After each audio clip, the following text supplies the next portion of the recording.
So we thank the Lord for enabling us to gather this evening in this manner once again. மறுபடியுமாக இந்த சாயங்கால வேளையிலே இதை போன்று நாம் கூடும்படியான ஒரு வாய்ப்பை தேவன் நமக்கு கொடுத்திருக்கிறார். We welcome all dear brothers and sisters for another day of special Bible study on the doctrinal truths. விசேஷித்த வேத பாடத்திற்கு உபதேச சத்தியங்களை படிக்கும்படியாக நாம் மறுபடியும் சகோதர சகோதரிகளாக வந்திருக்கிறோம். In fact, it is the sixth and the last evening of the special Bible study that we have started 3 weeks ago. நாம் 3 வாரங்களுக்கு முன்பதாக இந்த வேத பாடத்தை துவங்கினோம். இது நம்முடைய வேத பாடத்தினுடைய கடைசி வகுப்பாக இது இருக்கிறது. Yes, we had been able to listen to very comprehensive study on 3 subjects. அங்கே 3 முக்கியமான பாடங்களை நாம் குறிப்பாக படித்திருக்கிறோம். Salvation and the assurance for 2 evenings. 2 சாயங்கால வேளையிலே ரட்சிப்பை குறித்தும் ரட்சிப்பினுடைய நிச்சயத்தை குறித்தும் நாம் படித்தோம். And the believers baptism part 1 and 2 evenings last week. கடந்த வாரத்திலே 2 சாயங்காலங்களிலே விசுவாசியினுடைய ஞானஸ்நானத்தை குறித்து நாம் படித்தோம். And yesterday we had the subject of Lord's Supper part 1 yesterday evening. நேற்றைய தினம் சாயங்காலத்திலே கர்த்தருடைய ராபோஜனத்தை குறித்ததான முதல் பகுதியை நாம் படித்து முடித்திருக்கிறோம். And today the final day, of course, the last evening we have the Lord's Supper part 2. இன்றைக்கு கடைசியாக கர்த்தருடைய ராபோஜனத்தை குறித்ததான இரண்டாவது பகுதியையும் கூட நாம் படிக்க இருக்கிறோம். We are thankful to our Lord for bringing our dear beloved brother Varghese John into our midst to expound his valuable doctrinal truths these days. இந்த விலைமதிப்புள்ள உன்னதமான உபதேச சத்தியங்களை சகோதரர் டாக்டர் வர்கீஸ் ஜான் அவர்கள் மூலமாக தேவன் நமக்கு கொடுத்திருக்கிறார். We are thankful to the Lord and thankful to him and that he has been enabling us to refresh our what we believed and also to clear many of our doubts. நாம் தேவனுக்கும் சகோதரனுக்கும் நன்றியை தெரிவித்துக் கொள்கிறோம். நம்முடைய சந்தேகங்களுக்கு இந்த தெளிவான பாடங்கள் ஆனது விளக்கம் கொடுக்கக்கூடியதாக இருக்கிறது. So once again we welcome our beloved brother Dr. Varghese John this evening to continue on the subject of the Lord's Supper. சகோதரர் வர்கீஸ் ஜான் அவர்களை இந்த சாயங்கால வேளையிலே நாம் தொடர்ச்சியாக படித்து வருகிற இந்த வேத பாடத்திற்கும் அவர்களை வரவேற்கிறோம். And our dear beloved brother Spurgeon will translate to Tamil. சகோதரர் ஸ்பர்ஜன் அவர்கள் நமக்கு தமிழிலே மொழியாக்கம் செய்வார்கள். And just before that I request brother Ravi Kumar to kindly lead us in a word of prayer. சகோதரர் ரவி குமார் அவர்கள் இந்த கூட்டத்தினுடைய ஆரம்பத்திற்காக அவர்கள் ஜெபிப்பார்கள். And just after the prayer our brother will take this class. ஜெபம் முடிந்தவுடனே நாம் நேரடியாக வேத பாடத்திற்குள் செல்லலாம். Blessed Heavenly Father, thank you Lord for this evening time that you have given us to gather here through this medium as your children to study from your precious word, Lord. Thank you Lord for this wonderful privilege as children that we had in the last 5 days, that we could study the truths behind the salvation and the assurance of salvation and the baptism, and also yesterday we could study clearly the doctrinal truth of Lord's Supper. Thank you Lord that these lessons helped us to know the truth behind what we practice, and it is not merely a tradition that we do, but it is all that is commanded in your book, and we do it because you have asked us to do it. And thank you Lord for the dear brother who has helped us to understand these priceless truths clearly. And as we sit here Lord to study one more time from your word, we pray that you help your dear servants and the brother who helps us in the interpretation, that you give them grace so that they would be able to clearly expound from your truth and open the eyes of our heart so that we may be able to receive the truth clearly, so that we believe what we practice, and in all this your name may be glorified. I ask all this in and through the name of our Lord and our Savior Jesus Christ. Amen.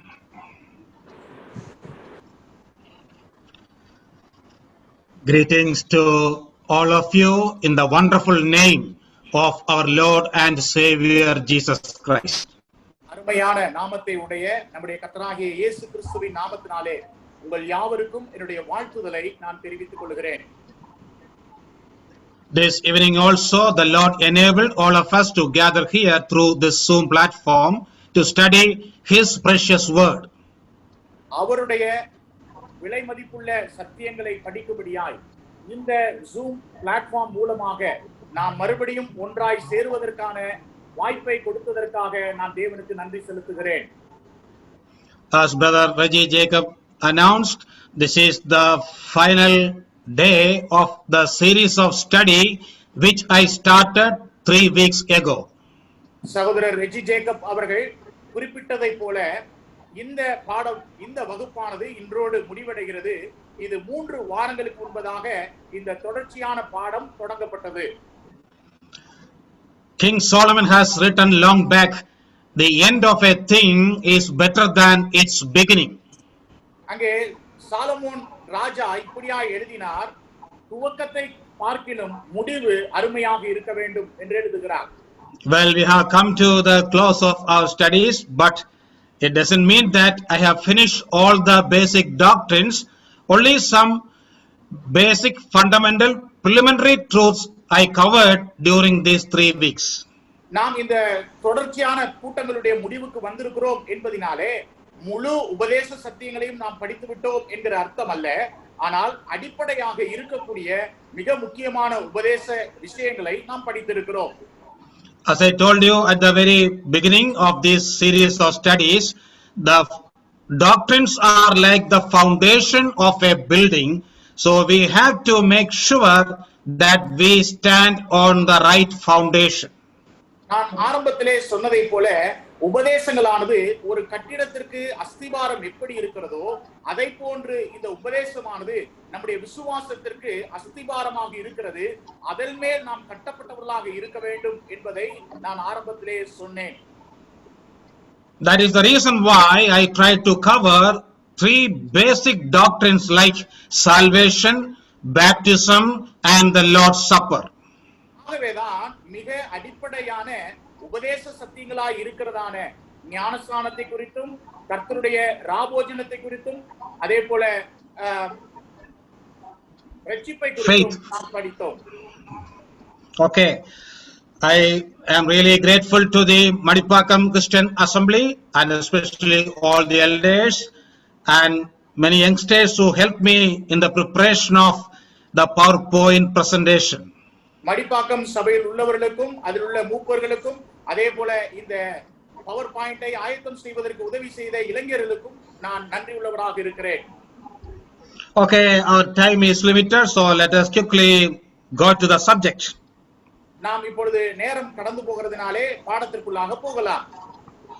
Well, yesterday we started the subject, the Lord's Supper, and we have seen 4 major headings under that. நாம் நேற்றைய தினத்திலே கர்த்தருடைய ராபோஜனம் என்கிற தலைப்பிலே பாடத்தை படிக்க ஆரம்பித்தோம். அதிலே 4 முக்கிய தலைப்புகளை நாம் படித்திருக்கிறோம். The first one is some basic truths about Lord's Supper. Under that we touched upon 5 basic truths.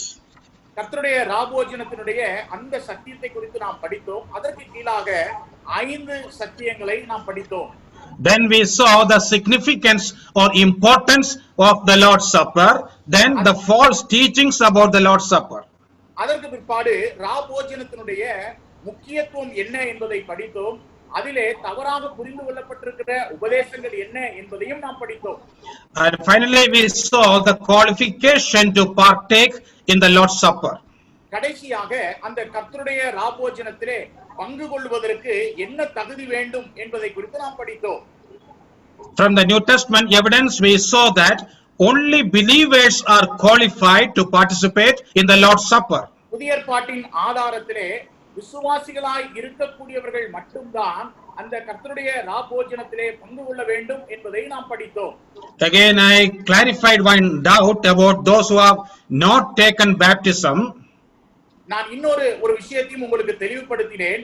ஞானஸ்நானம் எடுக்காதவர்களை குறித்து.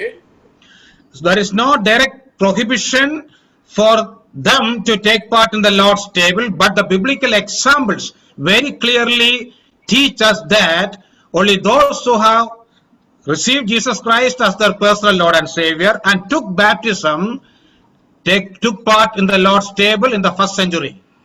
ரட்சிக்கப்பட்ட பிற்பாடு ஞானஸ்நானம் எடுக்காதவர்கள் இந்த கர்த்தருடைய மேஜையிலே பங்கு கொள்ள கூடாது என்று நேரடியாக கட்டளை கொடுக்கப்படவில்லை. ஆனால் அங்கே அப்போஸ்தலர் நடவடிக்கைகளிலே ஆதி திருச்சபையினுடைய உதாரணத்தை பார்க்கும் பொழுது கர்த்தராகிய இயேசு கிறிஸ்துவை விசுவாசித்து ஏற்றுக்கொண்ட ஒவ்வொருவரும் ஞானஸ்நானம் பெற்ற பிற்பாடுதான் அவர்கள் கர்த்தருடைய ராபோஜனத்திலே கை கொண்டிருக்கிறார்கள். Finally, I told you there is no logic in demanding the participation in the Lord's Supper without taking baptism.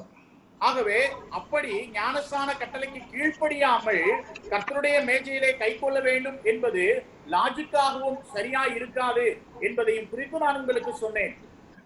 In the same line, let me add one more sentence. அதிலே இன்னொரு வார்த்தையும் கூட நான் சேர்த்து சொல்லுகிறேன். It is illogical to avoid Lord's Supper after taking baptism. அங்கே ஞானஸ்நானம் எடுத்த பிற்பாடு கர்த்தருடைய ராபோஜனத்தில் கலந்து கொள்ளாமல் இருப்பதும் கூட லாஜிக்காக சரியா இருப்பதில்லை. I have seen some brothers and especially youngsters who say, I always remember the Lord Jesus, then why should I come and remember him in a special way on Sundays? சில இளைஞர்கள் என்னிடத்திலே சொல்கிறதுண்டு, நான் கர்த்தரை மறக்கவே இல்லை, அப்படி இருக்கும் பொழுது ஞாயிற்றுக்கிழமைகளில் மாத்திரம் நான் ஏன் அவரை நினைவு கூற வேண்டும் என்று கேட்கிறவர்கள் உண்டு. Beloved, remember, this is a commandment given directly by our Lord Jesus. அருமையானவர்களே, நீங்கள் நினைத்துக் கொள்ளுங்கள், இந்த கட்டளையானது இயேசு கிறிஸ்துவினால் நேரடியாக கொடுக்கப்பட்ட ஒன்றாயிருக்கிறது. So violation of a commandment is a sin. தேவன் கொடுத்த கட்டளையை மீறுவது பாவமாக இருக்கிறது. And again Jesus said, if you love me, you will keep my word or obey my commandments. இயேசு கிறிஸ்து சொன்னார், என்னிடத்தில் நீங்கள் அன்பாய் இருந்தால் என்னுடைய கட்டளைகளுக்கு கீழ்ப்படிவீர்கள் என்று அவர் சொன்னார். Okay, let me move to the next title, the meaning of the Lord's Supper. அங்கே கர்த்தருடைய ராபோஜனத்தினுடைய அர்த்தம் என்ன என்பதை நாம் படிக்கலாம். Before coming to the details, let me say a few words in general. அங்கே இதை நாம் படிப்பதற்கு முன்பதாக சில வார்த்தைகளை நான் பொதுவாக சொல்லுகிறேன். When you see this title, you may think that we all know the meaning of the Lord's Supper because we usually participate in the Lord's Supper. இந்த தலைப்பை பார்க்கும் பொழுது நீங்கள் நினைக்கலாம், இது எங்களுக்கு புரிந்த ஒன்றுதான், ஏனென்றால் நாங்கள் அதிலே பங்கு கொண்டு இருக்கிறோமே என்று சொல்லி நீங்கள் நினைக்கலாம். There is a proverb in English which says, familiarity breeds or produces contempt or hatred. தமிழிலே ஒரு பழமொழி சொல்லுவார்கள், பழக பழக பாலும் புளிக்கும் என்று சொல்லுவார்கள். Yes, so I often modify it and say familiarity not only breeds contempt but it produces ignorance also. நான் இப்படியாக அதை மாற்றி சொல்லுவேன், பழக்கத்தில் செய்யப்படுகிறவைகள் எல்லாம் அறியாமையாகவும் கூட மாறிவிடுகிறது. To prove that fact, let me quote an incident that happened long back. அதை நிரூபிப்பதற்காக பல வருடங்களுக்கு முன்பதாக நடந்த ஒரு சம்பவத்தை நான் உங்களுக்கு நினைவுபடுத்த விரும்புகிறேன். Yes, it happened in the beginning of the 20th century. 20ஆம் நூற்றாண்டினுடைய ஆரம்பத்திலே நடந்ததான ஒரு சம்பவம். There was a British family who lived in South Africa for quite some time. Then Africa பகுதியிலே பிரிட்டிஷை சேர்ந்த ஒரு குடும்பத்தார் அங்கே வசித்துக் கொண்டிருந்தார்கள். We know that the British ruled South Africa also for many long years. அங்கே பிரிட்டிஷை சேர்ந்தவர்கள் இந்த தென் ஆப்பிரிக்கா பகுதியையும் அநேக ஆண்டுகள் ஆட்சி செய்தார்கள் என்பதை நாம் அறிந்திருக்கிறோம். Then a family got transferred to that area. A person got a job and he took his family and went there and lived there for a few years. அங்கே அவருக்கு ஒரு மனிதனுக்கு வேலை மாறுதல் ஆனதினாலே தன்னுடைய குடும்பத்தோடு அந்த இடத்திற்கு சில வருடங்கள் தங்கும்படியாக அவர்கள் போனார்கள். He took his wife and his only child who was only 5 years old. தன்னுடைய மனைவியையும் 5 வயதுள்ள தனது மகனையும் அழைத்துக் கொண்டு அவர்கள் போனார்கள். And there was a famous park, children's park in South Africa. So almost every week this family will visit the children's park. தென் ஆப்பிரிக்காவிலே மிகவும் பிரசித்தி பெற்றதான ஒரு பூங்கா இருந்தது. ஒவ்வொரு வாரமும் இந்த குடும்பத்தார் தங்களுடைய நேரத்தை செலவிடும்படியாய் அந்த பூங்காவிற்கு போவார்கள்.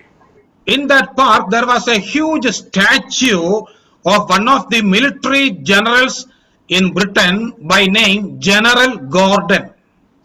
பிரிட்டனிலே இருக்கக்கூடிய ஒரு மிகப்பெரிய ராணுவ அதிகாரியா இருக்கக்கூடிய தளபதி கோர்டன் என்று சொல்லக்கூடியவருடைய சிலையானது அந்த பூங்காவிலே இருந்தது. There was a huge statue of a horse and General Gordon was sitting on the horseback in his military uniform. அந்த பூங்காவிலே மிகப்பெரிய ஒரு குதிரையினுடைய சிலை இருந்தது. அந்த குதிரை சிலையின் மேல் இந்த போர்ப்படை தளபதியாக இருக்கக்கூடிய கோர்டன் அவர்கள் அந்த ராணுவ சீருடையிலே அமர்ந்திருக்கிற ஒரு நிலையிலே அந்த சித்திரம் காணப்பட்டது.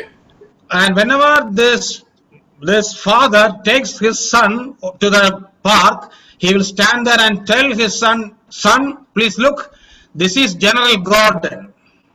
அங்கே இந்த தகப்பனார் தன்னுடைய மகனை அந்த பூங்காவிற்கு அழைத்து செல்லும் போதெல்லாம் அந்த சிலையை பார்த்து சொல்வார், மகனே இந்த சிலையை பார்க்கிறாயே, இவர்தான் போர்ப்படை தளபதியாகிய கோர்டன் என்று சொல்லுவார். After 3 years, this man got transferred back to England, but before leaving South Africa, once again this family visited the park. 3 வருடங்களுக்கு பிற்பாடு இந்த குடும்பத்தாருக்கு மறுபடியுமாக இங்கிலாந்து தேசத்திலே வேலை மாறுதல் ஆகி செல்ல வேண்டிய ஒரு சூழல் இருந்தது. கடைசியாக தன்னுடைய மகனோடு இந்த பூங்காவிற்கு அந்த தகப்பனார் அழைத்து வந்தார். Again they stood before that statue. Then this son, now he is 8 years old, he asked a question to his dad. இந்த மிகப்பெரிய சிலைக்கு முன்பதாக இப்பொழுது அப்பாவும் பிள்ளையும் நிற்கிறார்கள். இப்பொழுது அந்த பையனுக்கு 8 வயது ஆகிவிட்டது. இவன் அப்பாவை பார்த்து ஒரு கேள்வி கேட்கிறான். Dad, who is that ugly man sitting on General Gordon? அந்த பையன் அப்பாவை பார்த்து கேட்கிறான், அப்பாவே இந்த கோர்டன் என்று சொல்லக்கூடிய தளபதிக்கு மேலாக ஒரு அசுத்தமான மனிதன் அமர்ந்திருக்கிறானே, அந்த மனிதன் யார் என்று சொல்லி தன் தகப்பனிடத்திலே கேட்கிறான். I hope you understood the question raised by that boy. So for the past 3 years, whenever the father said, this is General Gordon, the child thought that that is the name of the horse. இந்த பையன் கேட்ட கேள்வியின் மூலமாக நீங்கள் இந்த சாராம்சத்தை புரிந்திருப்பீர்கள் என்று நான் நம்புகிறேன். பையன் இதுவரைக்கும் நினைத்திருந்தது அந்த போர்ப்படை தளபதி யார் என்று சொன்னால் குதிரைதான் போர்ப்படை தளபதியாகிய கோர்டன் என்று சொல்லி நினைத்துக் கொண்டிருந்தான். I think a similar mistake can happen in our Christian lives too. அதே போன்றதான தவறும் நம்முடைய கிறிஸ்தவ வாழ்க்கையிலும் வரலாம். Especially all those who are born and brought up in a brethren family. விசேஷமாக சகோதர சபையினுடைய பின்னணியிலே பிறந்து வளர்ந்தவர்களுக்கு இது இருக்கலாம். They are seeing the Lord's Supper, the observance of the Lord's Supper right from their early childhood. கர்த்தருடைய ராபோஜனம் சபைகளிலே கைக்கொள்ளப்படுகிறதை சிறு வயதிலிருந்தே இன்றைக்கு அநேகர் பார்த்து வருகிறார்கள். So they have made their own misunderstanding or understanding about the Lord's Supper, and after a few years they will get saved and they will take baptism, and they have started participating in the Lord's Supper without thinking the right meaning of the Lord's Supper. அநேகர் அங்கே சிறு வயதிலிருந்து அவர்கள் பார்த்து வருகிறதினாலே அதை சரியாய் புரிந்து கொள்கிறார்கள். அவர்களுடைய சொந்த விருப்பங்களின் அடிப்படையிலே அதை புரிந்து கொண்டு வயதாகும் பொழுது ரட்சிக்கப்பட்டு ஞானஸ்தானம் எடுத்து அவர்கள் அதிலே பங்கு கொள்கிறார்கள். உண்மையான அதனுடைய அர்த்தம் என்ன என்பதை அறியாமலே கை கொள்ளக்கூடியவர்களும் உண்டு. Beloved, remember, the Lord's Supper is packed with meaning. அருமையானவர்களே, இந்த கர்த்தருடைய ராபோஜனமானது அர்த்தங்கள் நிறைந்த ஒன்றாய் இருக்கிறது என்பதை நாம் புரிந்து கொள்ள வேண்டும். Okay, quickly let me tell you the 5 meanings of the Lord's Supper. மிக துரிதமாக இந்த ராபோஜனத்தினுடைய அர்த்தம் என்ன என்பதை 5 குறிப்புகளிலே நான் உங்களுக்கு சொல்லுகிறேன். Okay, it is a sign of the new covenant of God that is written in Luke 22:20. லூக்கா 22ஆம் அதிகாரம் 20ஆம் வசனத்திலே இது தேவனுடைய ஒரு புதிய உடன்படிக்கையின் அடையாளமாக இருக்கிறது என்று சொல்லி நாம் பார்க்கிறோம். When Jesus instituted this Lord's Supper at the Passover night, he said, this cup is the new covenant in my blood.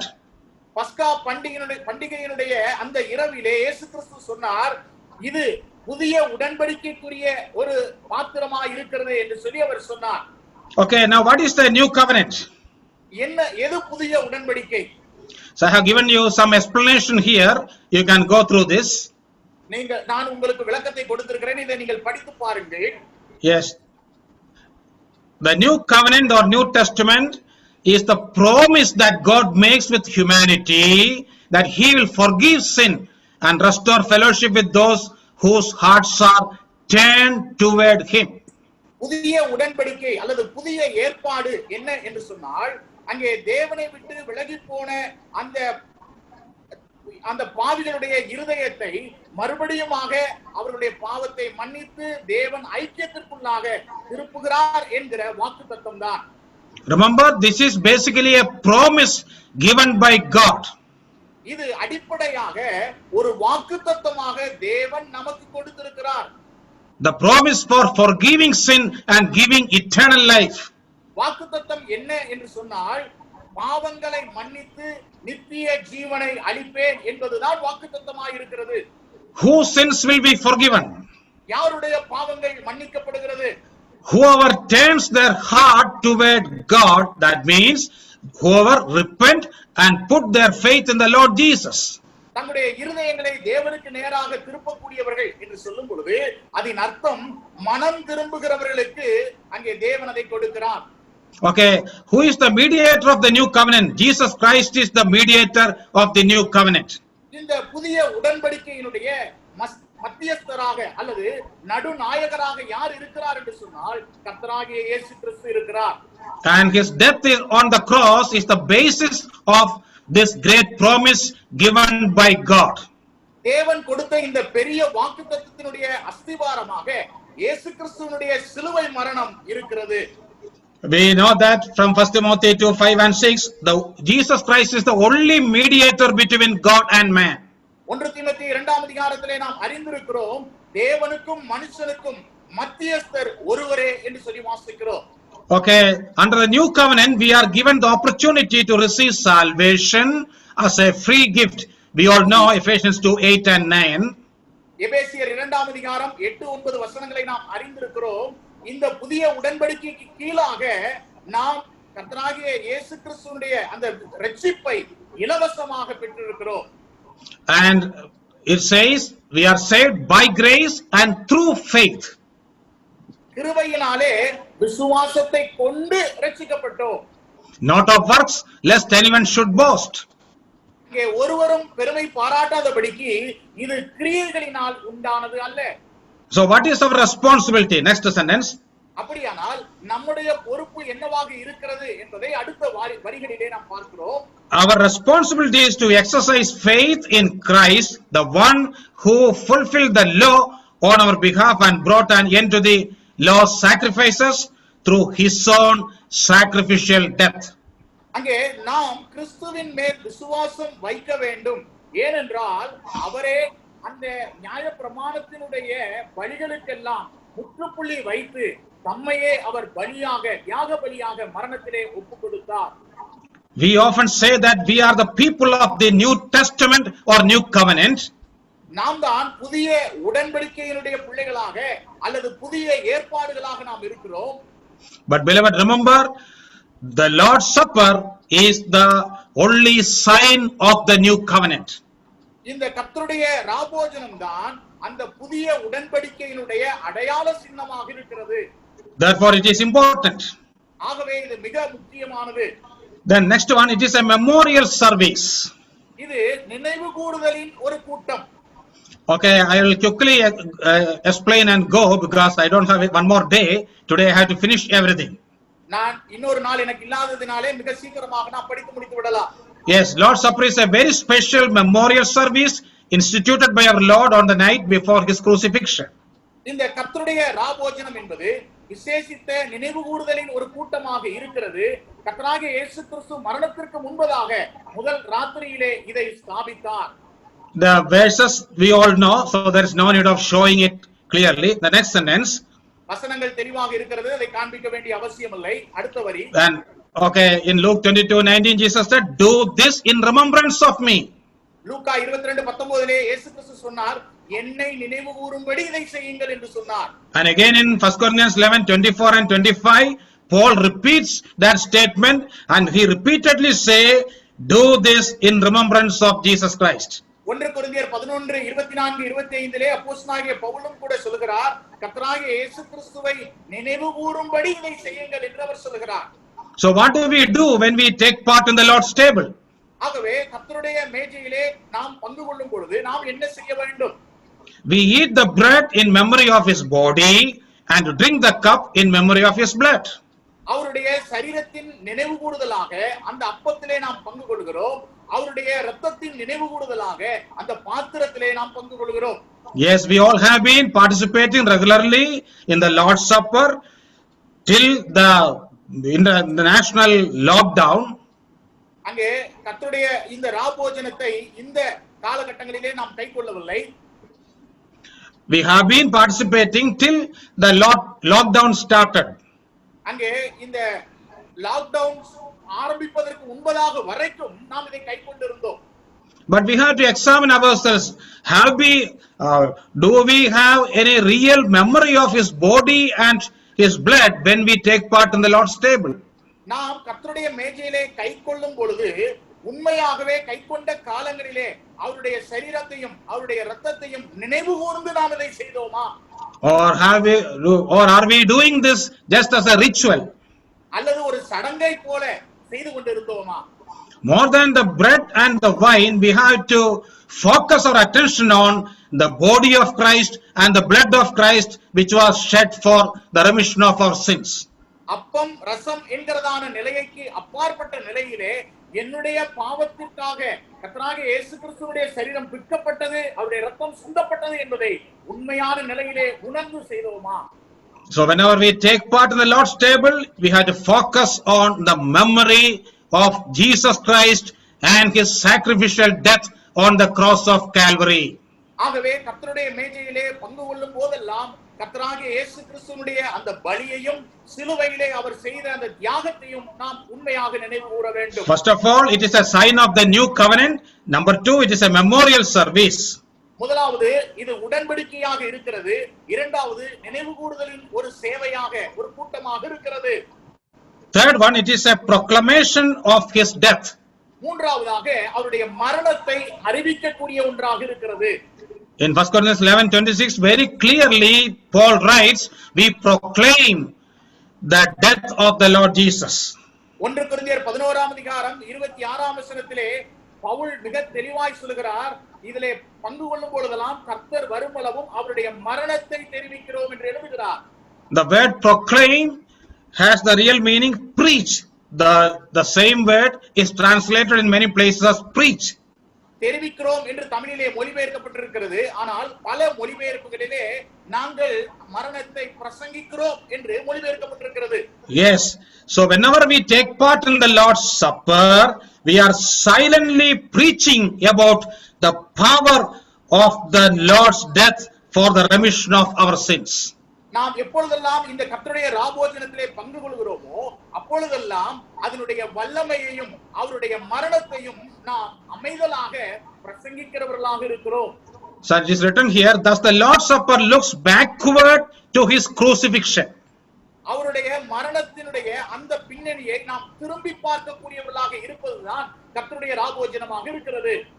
Yes, in fact there are 4 kinds of looks that we do whenever we take part in the Lord's Supper. அங்கே கர்த்தருடைய ராபோஜனத்திலே நாம் பங்கு கொள்ளும் பொழுது 4 விதமான நோக்கி பார்க்கக்கூடிய விஷயங்கள் இருக்கிறது. First one, a backward looking, that is, we are thinking about the crucifixion that took place in history some 2000 years ago. முதலாவது நாம் பின்னோக்கி பார்க்கிறோம். 2000 ஆண்டுகளுக்கு முன்பதாக சரித்திர நிகழ்விலே அவருடைய மரணத்தை நாம் பின்னோக்கி பார்க்கிறோம். And again in 1 Corinthians 11:26, Paul writes, we are doing this till he comes. 1 கொரிந்தியர் 11:26 பவுல் எழுதுகிறார், அவர் வருகிற வரைக்கும். Yes, we are proclaiming the Lord's death till he comes. இந்த மரணத்தை தெரிவிக்கிறது எப்படி என்று சொன்னால் கர்த்தர் வரும் அளவும் அல்லது அவருடைய வருகை மட்டும். What is the meaning of that statement? அந்த வார்த்தையினுடைய அர்த்தம் என்ன? We also proclaim our faith or our hope in the Lord's return. அங்கே கர்த்தராகிய இயேசு கிறிஸ்துவினுடைய இரண்டாம் வருகையிலே நம்முடைய நம்பிக்கையை நம்முடைய விசுவாசத்தை நாம் அதன் மூலமாக அறிவிக்கிறோம். We confidently believe that the Lord will return to gather his church. இயேசு கிறிஸ்து மீண்டும் வந்து தம்முடைய சபையை சேர்த்துக் கொள்வார் என்பதை நாம் விசுவாசிக்கிறோம். So there is a forward look to the Lord's return. ஆகவே எதிர்நோக்கினதான ஒரு பார்வையை நாம் இங்கே பார்க்கிறோம். Again, when we think about the meaning, there is another meaning. It is a symbol of communion or fellowship. இன்னொரு அர்த்தம் கூட இருக்கிறது. இது என்னுடைய ஐக்கியத்தினுடைய ஒரு அடையாளமாக இருக்கிறது. It's a symbol of communion or sign of communion or fellowship with the Lord. அங்கே தேவனோடு நாம் ஐக்கியமாய் இருக்கிறோம், உறவில் இருக்கிறோம் என்பதற்கு இது ஒரு அடையாளமாக இருக்கிறது. Yes, that is clearly written in 1 Corinthians 10:16. 1 கொரிந்தியர் 10ஆம் அதிகாரம் 16ஆம் வசனத்திலே மிக தெளிவாய் அது எழுதப்பட்டிருக்கிறது. The cup of blessing which we bless, or which we bless means give thanks, is it not the communion of the blood of Christ? The bread which we break, is it not the communion of the body of Christ? நாம் ஆசீர்வதிக்கிற ஆசீர்வாதத்தின் பாத்திரம் கிறிஸ்துவினுடைய இரத்தத்தின் ஐக்கியமாய் இருக்கிறதல்லவா? நாம் பிற்கிற அப்பம் கிறிஸ்துவினுடைய சரீரத்தின் ஐக்கியமாய் இருக்கிறதல்லவா என்று சொல்லி வாசிக்கிறோம். Remember, don't think that only when we partake in the Lord's Supper that fellowship is established. It is actually established through our faith. அங்கே நாம் பங்கு கொள்ளும் பொழுதுதான் இந்த ஐக்கியமானது ஸ்தாபிக்கப்படுகிறது அல்லது என்று நாம் நினைக்க வேண்டாம். நாம் விசுவாசிக்கும் பொழுதே அந்த ஐக்கியமானது நிறுவப்படுகிறது. But here Paul means that this is a sign of our intimate fellowship with the Lord. நாம் நம்முடைய ஆண்டவரோடு இணக்கமான உறவை வைத்திருக்கிறோம் என்பதைத்தான் இது காட்டக்கூடியதாக இருக்கிறது. So there are two aspects for our fellowship. One is an upward fellowship with the Lord. The second one is our fellowship with each other. ரெண்டு விதமான ஐக்கியத்தை நாம் இதிலே பார்க்கிறோம். ஒன்று தேவனோடு நாம் ஐக்கியம் கொண்டவர்களாக இருக்கிறோம். இன்னொன்று நம்முடைய சக விசுவாசிகளோடு ஐக்கியம் உள்ளவர்களாக இருக்கிறோம். That is given in 1 Corinthians 10:17. Okay, next sentence in the slide. Fellowship with the body of Christ, that is the church. 1 கொரிந்தியர் 10:17 அவருடைய சரீரத்தோடு நாம் ஐக்கியம் உள்ளவர்களாக இருக்கிறோம். There we read, for we though many are one bread and one body, because we all partake of that one bread. அந்த ஒரே அப்பத்திலே நாம் எல்லாரும் பங்கு வருகிறபடியால் அநேகரான நாம் ஒரே அப்பமும் ஒரே சரீரமுமாய் இருக்கிறோம். So Lord's Supper is signifying both our fellowship with the Lord Jesus and our fellowship with one another. அங்கே கர்த்தருடைய ராபோஜனமானது நாம் கர்த்தராகிய இயேசு கிறிஸ்துவோடு ஐக்கியமாய் இருக்கிறோம் என்பதையும் அதே நேரத்திலே நாம் ஒருவரோடு ஒருவர் சபையிலே ஐக்கியமாய் இருக்கிறோம் என்பதையும் அது காண்பிக்கக்கூடியதா இருக்கிறது. So sometimes people say, I have fellowship with the Lord, but I don't mind whether I have fellowship with someone else in the church. அங்கே சிலர் சொல்லுவார்கள், நான் கர்த்தரோடு அந்த உறவிலே அந்த ஐக்கியத்திலே சரியாய் இருக்கிறேன், சபையில் இருக்கிறவருடைய ஐக்கியத்தை குறித்து நான் பெரிதா யோசிக்கிறதில்லை என்று சொல்லுவார்கள். But that is wrong. அது முற்றிலும் தவறானது. So this one love is picturizing or symbolizing that we are one in Christ. இது எதை நமக்கு சித்தரித்து காண்பிக்கிறது என்று சொன்னால் நாம் கிறிஸ்துவுக்குள்ளாக ஒன்றாய் இருக்கிறோம் என்பதை காண்பிக்கிறது. What is the meaning of fellowship? ஐக்கியம் என்கிற வார்த்தையின் அர்த்தம் என்னவாக இருக்கிறது? We all know the meaning of friendship. நமக்கு நட்பு என்கிற வார்த்தையினுடைய அர்த்தம் தெரியும். But then intimate friendship is called fellowship. இணக்கமான நட்புறவுதான் ஐக்கியமாக இருக்கிறது. The literal meaning of the word fellowship or koinonia in Greek is sharing to make something common. அதாவது ஐக்கியம் என்கிற வார்த்தையினுடைய கிரேக்க பதமானது கொய்னோனியா என்கிற வார்த்தை பயன்படுத்தப்பட்டுள்ளது. அந்த கொய்னோனியா என்று சொல்லுகிற கிரேக்க பதத்திற்கு எல்லாவற்றையும் பொதுவாக வைத்து அனுபவிப்பது என்பதுதான் அதன் அர்த்தமாக இருக்கிறது. Yes. So that word is used in 1 Corinthians 10:16. Fellowship and participation in some translation, but the original word is koinonia. அந்த கொய்னோனியா என்கிற அந்த கிரேக்க வார்த்தை தான் 1 கொரிந்தியர் 10:16 பயன்படுத்தப்பட்டிருக்கிறது. So we are sharing the very life of Jesus Christ. Thus we have fellowship with Jesus Christ. அங்கே இயேசு கிறிஸ்துவுடைய அந்த வாழ்க்கையிலே நாம் ஐக்கியப்படுகிறோம். ஆகவே நாம் அதை மற்றவர்களோடு பகிர்ந்திருக்கிறோம். In the same way, we all are having the same eternal life. In that way, we have fellowship with one another in the church. நாம் எல்லாருமே நித்திய ஜீவனை பெற்றவர்களாக இருக்கிறோம். ஆகவே சபையிலே நாம் எல்லாரும் ஒன்றாக இருக்கிறோம். Okay, the fifth one is, ஐந்தாவதாக, it is a symbol of unity among believers. விசுவாசிகளுடைய மத்தியிலே ஐக்கியமாக இருக்கிறோம் என்பதற்கும் ஒரு அடையாளமாக இருக்கிறது. So that is also clear from 1 Corinthians 10:17. 1 கொரிந்தியர் 10:17 அது தெளிவாய் சொல்லப்பட்டிருக்கிறது. Yes, for we, though many, observe that word, though many, are one bread and one body. நாம் அநேகராய் இருந்தாலும் ஒரே அப்பமும் ஒரே சரீரமும் நமக்கு இருக்கிறது என்று சொல்லி நாம் வாசிக்கிறோம். So it is a sign of Christian unity. அது கிறிஸ்தவ ஐக்கியத்தை, ஒருமைப்பாட்டை காண்பிக்கிறது. What is the meaning of unity? ஒற்றுமை என்று சொன்னால் அதனுடைய அர்த்தம் என்ன? You see, the word unity does not mean that each and every member in an assembly or all members should have the same opinion regarding everything that we discuss. ஒற்றுமை என்று சொல்லும் பொழுது சபையில் இருக்கக்கூடிய எல்லாரும் ஒரே மாதிரியாக யோசிக்க வேண்டும், ஒரே கருத்தை உடையவர்களாக இருக்க வேண்டும் என்கிறது அர்த்தம் அல்ல. We often say unity is not uniformity. Uniformity is an external similarity. That is not what we mean by Christian unity. அங்கே பல சமயங்களிலே இப்படியாய் சொல்கிறது, ஒற்றுமை என்பது ஒரே சீருடையை அணிந்ததை போல இருப்பது அல்ல வெளிப்படையாக, ஆனால் ஒற்றுமை என்பது ஒன்றாய் இருப்பது என்பது அர்த்தமாயிருக்கிறது. Actually, this unity is explained in Ephesians 4:3. There Paul writes, this is the unity of the Spirit. எபேசியர் 4:3 பவுல் எழுதுகிறார், இது ஆவியினுடைய ஐக்கியம், ஒருமைப்பாடு என்று அவர் எழுதுகிறார். So we all became one body because of the Spirit baptism that took place on the day of Pentecost. Pentecost நாளிலே அந்த ஆவியானவருடைய ஞானஸ்நானம் நடைபெற்ற காரணத்தினாலே நாம் எல்லாரும் அந்த சரீரத்தினுடைய அவயவங்களாக ஒன்றாயிருக்கிறோம். Again, Bible teaches, the New Testament teaches us that Christian unity is an organic unity, just like the members of a body. அங்கே கிறிஸ்தவ அந்த புதிய ஏற்பாட்டிலே கிறிஸ்தவ ஐக்கியம் என்பது உயிரோட்டம் உள்ள ஒரு ஐக்கியம். அந்த சரீரத்திலே எப்படி அங்கங்கள் ஒன்றாயிருக்கிறதோ அதை போலவே. We know that in our body there are different members having different functions, but there is an inborn unity between the members of the body. நாம் அறிந்திருக்கிறோம், நம்முடைய சரீரத்திலே வெவ்வேறு அவயவங்கள் அல்லது உறுப்புகள் இருக்கிறது. ஒவ்வொரு உறுப்புகளுக்கும் வித்தியாசமான வேலைகள் இருக்கிறது. ஆனால் அவைகள் எல்லாம் ஒன்றாய் இணைந்து செயல்படுகிறது. So a similar unity should be there in all local churches. எல்லா ஸ்தல சபைகளிலும் இதை போன்றதான ஒற்றுமை இருக்க வேண்டும். To be more practical,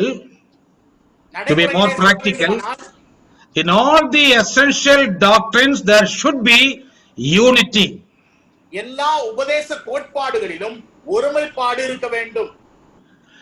In certain secondary issues we may have differences of opinion. அங்கே முக்கியம் அல்லாத, அதாவது மிக முக்கியமாக இல்லாத விஷயங்களிலே நமக்கு கருத்து வித்தியாசங்கள் இருக்கலாம். Still we have to love one another. Love is the bond of peace. நாம் ஒருவரை ஒருவர் நேசிக்கக்கூடியவர்களாக இருக்க வேண்டும். சமாதானத்திற்கு காரணமாய் அன்பு இருக்கிறது. There are so many practical dimensions for these 5 truths, but I casually mentioned only a few. அங்கே இந்த குறிப்பை குறித்து अनेक பரிணாமங்கள் இருக்கிறது. ஆனால் சிலவற்றை மாத்திரம் நான் உங்களுக்கு சொல்கிறேன். Okay, I have shown you the 5 meanings of the Lord's Supper. I am not repeating them. 5 கர்த்தருடைய ராபோஜனத்தை குறித்ததான 5 குறிப்புகளை நான் உங்களுக்கு சொல்லி இருக்கிறேன். மீண்டும் நான் அதை சொல்ல போகிறதில்லை. Let me quickly go to the next slide or the final title, the observance of the supper. கடைசியாக இந்த ராபோஜனத்தை கைக்கொள்ளக்கூடிய முறையை நாம் பார்க்கலாம். The word observance means the way we do something. அங்கே கைக்கொள்ளக்கூடியது என்று சொல்லும் பொழுது நாம் செய்யக்கூடிய பின்பற்றக்கூடிய ஒரு முறைமை. Yes. So very clearly Paul writes these things from 1 Corinthians 11:27 onwards. 1 கொரிந்தியர் 11ஆம் அதிகாரம் 27ஆம் வசனத்திலிருந்து பவுல் மிக தெளிவாக இவைகளை எழுதுகிறார். And the first guideline is this: we have to participate in a worthy manner. முதல் வழிமுறையானது தகுதியுள்ள நிலையிலே நாம் பங்கு கொள்ள வேண்டும் என்று சொல்லி அவர் எழுதுகிறார். So in 1 Corinthians 11:27 Paul writes, therefore whoever eats this bread or drink this cup of the Lord in an unworthy manner will be guilty of the body and blood of the Lord. 1 கொரிந்தியர் 11ஆம் அதிகாரம் 27ஆம் வசனத்திலே பவுல் எழுதுகிறார், இப்படி இருக்க எவன் அபாத்திரமாய் கர்த்தருடைய அப்பத்தை புசித்து அவருடைய பாத்திரத்தில் பானம் பண்ணுகிறானோ அவன் கர்த்தருடைய சரீரத்தையும் இரத்தத்தையும் குறித்து குற்றமுள்ளவனாய் இருப்பான் என்று அவர் சொல்கிறார். That word unworthy manner, that phrase is not worth noting. அங்கே அபாத்திரமாய் என்கிற வார்த்தை இங்கே குறிப்பிடத்தக்கதாக இருக்கிறது. That I will explain a little more in the next slide. நான் அடுத்த திரையிலே நான் அதை உங்களுக்கு விளக்கி சொல்ல விரும்புகிறேன். And again Paul writes about the consequences of participating in an unworthy manner. தகுதியற்ற நிலையிலே பங்கு கொள்வதினால் வரக்கூடிய பின் விளைவுகள் என்ன என்பதையும் பவுல் எழுதுகிறார். Okay, failure to participate in a worthy manner, or in other words, participating in an unworthy manner, in bracket, without discerning the Lord's body, brings judgment.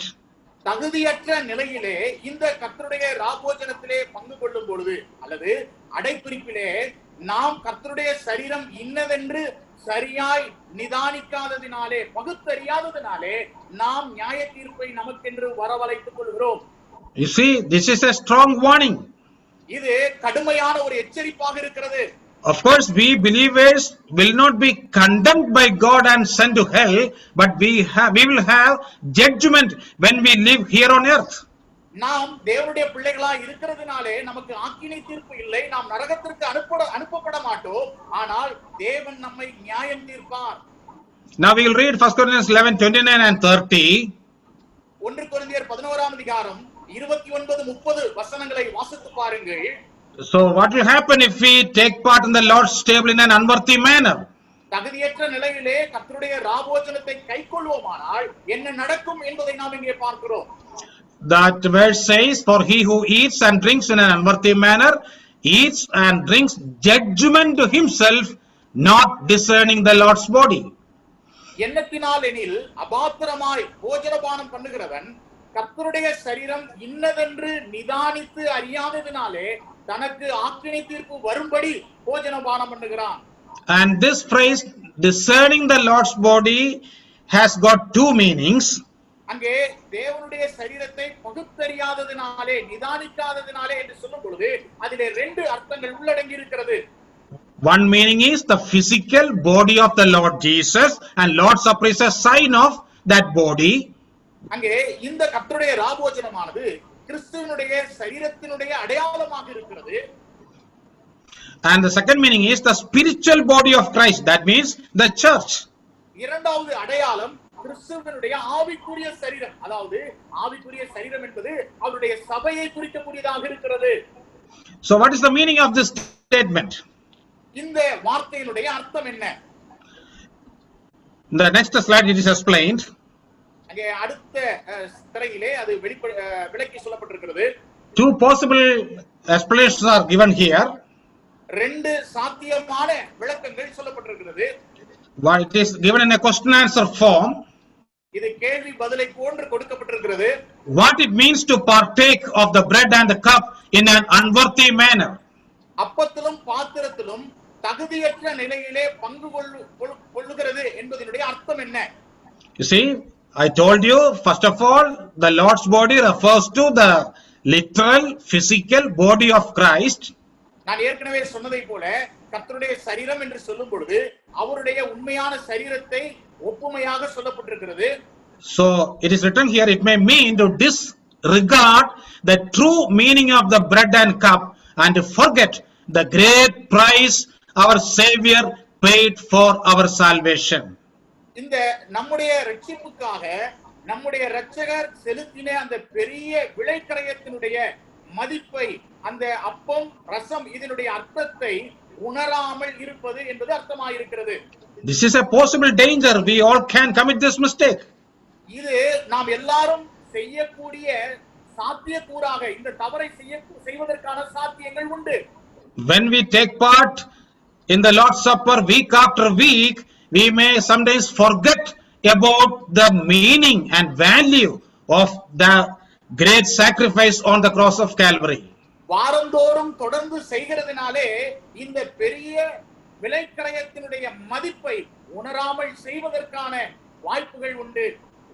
Sometimes we may treat this as a simple ritual and take part in it as in a mechanical way. இதை சில சமயங்களிலே ஒரு சடங்காக பாவித்து ஒரு தொடர்ச்சியாய் செய்யக்கூடிய ஒரு நிகழ்வை போல அவமரியாதையோடு செய்யக்கூடியவர்களாகவும் இருப்போம். And the New Testament says we should not do that. That is equivalent to taking part in an unworthy manner. அங்கே புதிய ஏற்பாடு நமக்கு எச்சரிப்பு கொடுக்கக்கூடியதா இருக்கிறது. அப்படி நாம் செய்யக்கூடாது. அப்படி செய்வோமானால் அது அபாத்திரமாய் நாம் செய்யக்கூடிய ஒன்றாக இருக்கும். The second meaning is this. இரண்டாவது குறிப்பு இப்படியாக இருக்கிறது. It may mean to participate in the Lord's Supper without a harmonious or cordial relationship with other believers. மற்ற விசுவாசிகளோடு இணக்கமான சரியான உறவு இல்லாமல் கர்த்தருடைய ராபோஜனத்தில் பங்கு பெறுவது என்பது அர்த்தமாயிருக்கிறது. I told you the word Lord's body refer either to the physical body of Jesus or the spiritual body or church. நான் ஏற்கனவே சொன்னேன், கர்த்தருடைய சரீரம் என்று சொல்லும் பொழுது அவருடைய அந்த உண்மையான சரீரத்திற்கு ஒப்புமையாகவும், இன்னொன்று ஆவிக்குரிய சரீரம் என்று சொல்லும் பொழுது அவருடைய சபையாகிய சரீரத்தையும் குறிக்கக்கூடியதாக இருக்கிறது.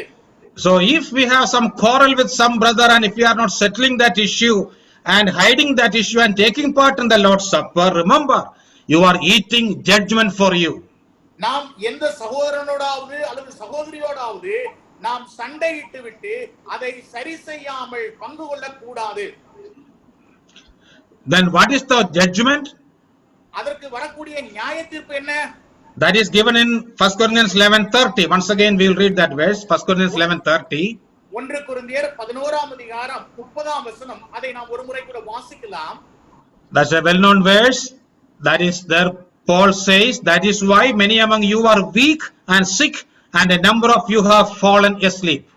பவுல் அதை குறித்து சொல்கிறார், இது நிமித்தம் உங்களில் அநேகர் பலவீனரும் வியாதி உள்ளவர்களுமாய் இருக்கிறார்கள், அநேகர் நித்திரையும் அடைந்திருக்கிறார்கள். You see the degree in which it increases, weak, sick and many have fallen asleep. அந்த அளவுகோல் படிப்படியாக ஏறுகிறதை பாருங்கள். உங்களிலே அநேகர் பலவீனரும் வியாதி உள்ளவர்களும் மரித்தும் போயிருக்கிறார்கள். Whenever I read this verse, I am really afraid. If it happened in the first century, is it not true today also? இந்த வசனத்தை நான் படிக்கும் பொழுது அதிகமாய் பயப்படுகிறேன். ஆதி திருச்சபையிலே இது நடந்தது உண்மையானால் இன்றைக்கு நடைபெறாமல் போய்விடுமோ? We cannot judge anyone. The Bible says we have to judge ourselves. நாம் மற்றவர்களை நியாயம் தீர்க்க கூடாது, நாம் நம்மை நாமே நியாயம் தீர்க்க வேண்டும் என்று வேதம் சொல்கிறது. God's word is true, and if these kind of punishments have been planned in God's word for those who take part in the Lord's table in an unworthy manner, definitely today also it may happen, but we cannot judge anyone else. தேவனுடைய வார்த்தை உண்மையுள்ளதாக இருக்கிறது. யாராகிலும் அபாத்திரமாய் பங்கு கொண்டால் இப்படி நடைபெறும், தேவனுடைய நியாய தீர்ப்பு வரும் என்று தேவனுடைய திட்டமாக அது எழுதி வைக்கப்பட்டிருக்குமானால் ஆதி திருச்சபையிலே காணப்பட்டது இன்றைக்கும் நடைபெற வாய்ப்பு உண்டு. ஆனால் நாம் யாரையும் நியாயம் தீர்ப்பதற்கு நமக்கு உரிமை இல்லை. Okay, the first one is to be participated in a worthy manner. Second one, to be participated with a self-examination. முதலாவது நாம் தகுதியான நிலையிலே பங்கு கொள்ள வேண்டும் என்பதை படித்தோம். இரண்டாவது, நம்மை நாமே சுய பரிசோதனை செய்து கொண்டு பிற்பாடு பங்கு கொள்ள வேண்டும். This is very much related to the previous one. இது முன்பதாய் நாம் படித்ததான குறிப்போடு தொடர்புடைய ஒன்றாய் இருக்கிறது. Yes, we have to examine our lives for the past 1 week. கடந்த ஒரு வார வாழ்க்கையை நாம் பின்னோக்கி சோதித்து பார்க்க வேண்டும். And preparation for the Lord's Supper gives a chance for spiritual checkup whenever we participate in it. இந்த கர்த்தருடைய ராபோஜனமானது ஆவிக்குரிய நிலையிலே நாம் எப்படி இருக்கிறோம் என்பதை சோதித்து பார்ப்பதற்கு உதவி செய்கிறது. That word spiritual checkup is a very interesting word. ஆவிக்குரிய சோதனை என்பது ஒரு நல்ல சுவாரஸ்யமான ஒரு வார்த்தையாக இருக்கிறது.